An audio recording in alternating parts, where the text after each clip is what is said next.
Human population is growing more and more each day. As humans, we have demands for energy needs, and that demand is only increasing, and we need a solution to keep up. Why not just make our own by growing crops and converting them into fuel? It's free and the green thing to do, right? There are many types, but let's just stick to the foundational idea of growing crops. Well, for one, land is required. And the increasing demands on fuel means we need a lot of it. But the world is a pretty big place, so just how much of that land are we talking? Let's find out from our friends who are experts on this subject matter.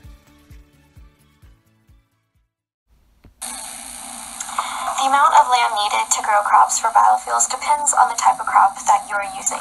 Corn, for example, requires 3.36 billion acres of land in order to grow enough corn to meet our current fuel needs.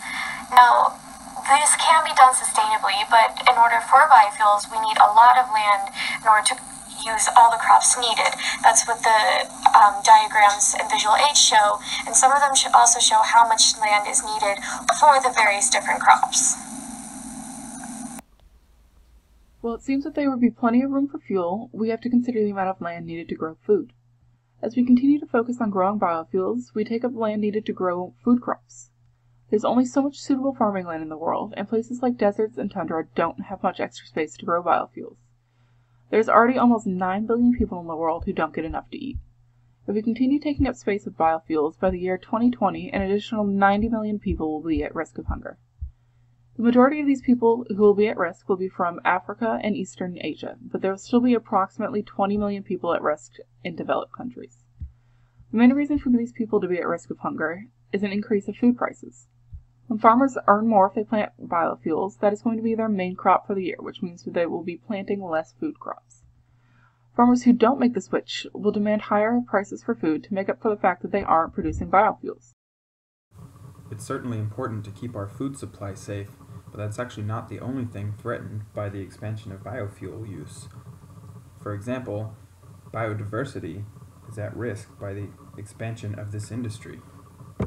Biodiversity is found in our ecosystems, but why do we care so much about that? Well, they hold value to human beings.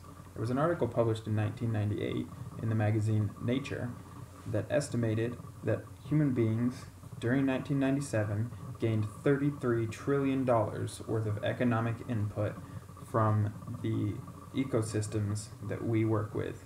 That's not even counting things like the atmosphere that we need to breathe or the climate that we live in today. Keep in mind that the global domestic product for the entire world at that time was $31.4 trillion.